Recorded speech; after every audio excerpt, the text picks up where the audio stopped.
why would you roll it from a 401k to an IRA and give up those loan provisions? What happens when you separate from the job?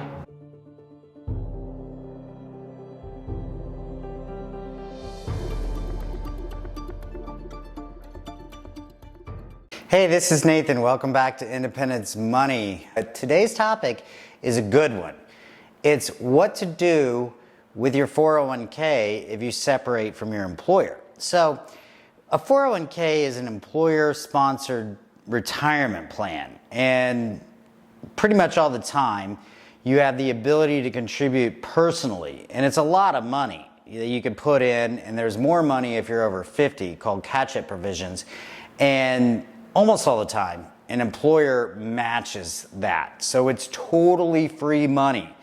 Like it's 100% return, dollar for dollar, if whatever you put in, the employer matches. So despite your financial situation and your ability to save, it's a no-brainer to put money in the 401k. But what happens when you separate from the job? Well, the IRS calls that, obviously, a separating event. And so now you have a couple of choices. So let's walk through them. The first one is do nothing. Leave the money in the plan.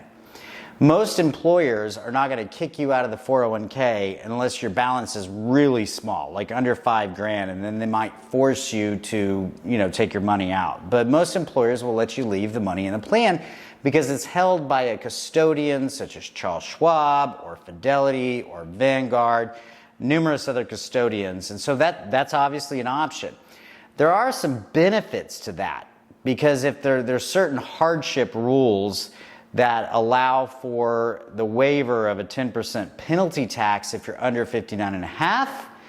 And there's also loan provisions that allow you to be able to access the lesser of 50% of your account balance or $50,000, whichever one is less. And those are specific to the 401k. You lose those loan provisions if you were to separate the money from the 401k, such as a rollover to an IRA. Now, let's talk about that. You can also, as your second choice, roll the money into your IRA. This is a non-taxable event if it's done correctly because it's pretty much a cousin of the tax code between the IRA and the 401k. So you're not really changing the tax code. The IRS does not consider this a distribution because it's still in the retirement tax code. It's still held, according to the law, till 59 and a half to avoid the 10% penalty tax, and then it's subject to obviously state and federal if you live in a state that charges income taxes, which is most of us. So why would you roll it from a 401k to an IRA and give up those loan provisions? The big reason why is choices of investment options. This is really the downside I would see of a 401k, most 401ks, is they limit the amount of choices you have when selecting investments. They may give you 20 mutual funds to choose from, and that's it.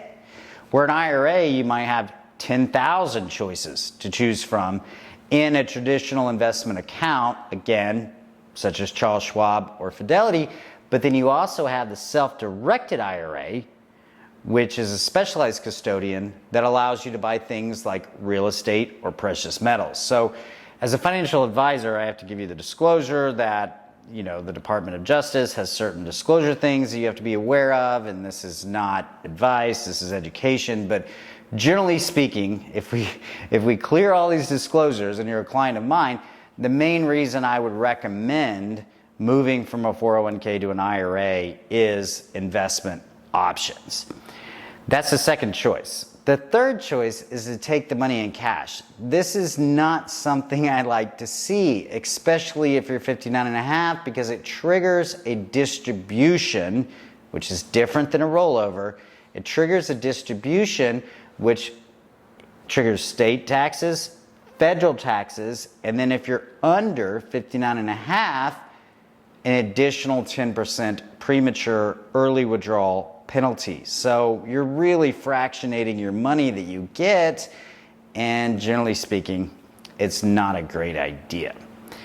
So I think that's pretty much the three choices. There's technically a fourth that still falls under what's considered the rollover option, which means it's still in the tax code.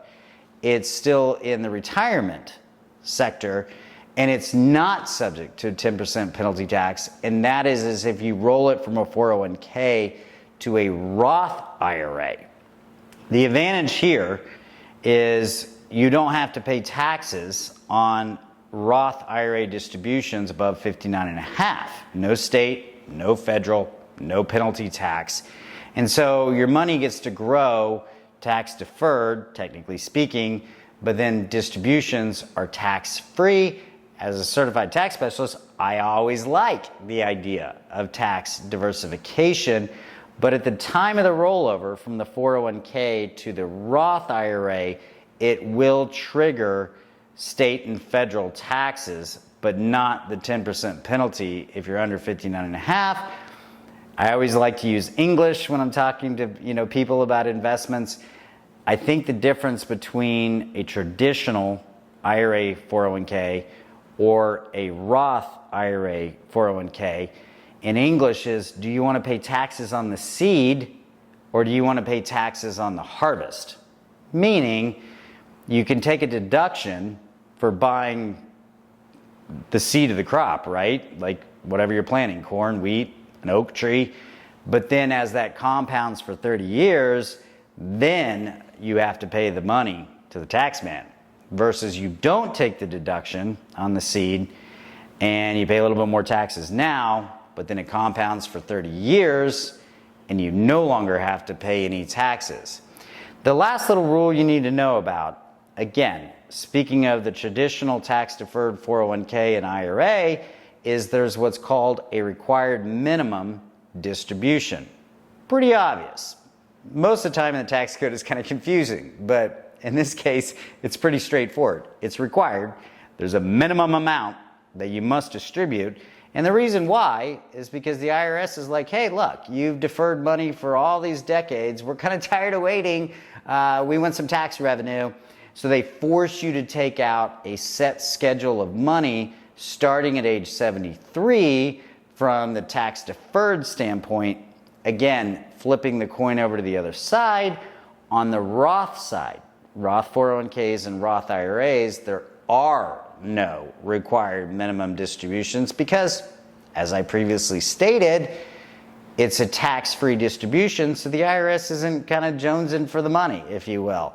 So hopefully this helps. As always, if you have questions, you can reach me at nathan@independence-money.com for a complimentary consultation, or you can seek out the assistance of an advisor such as a CPA or another financial advisor.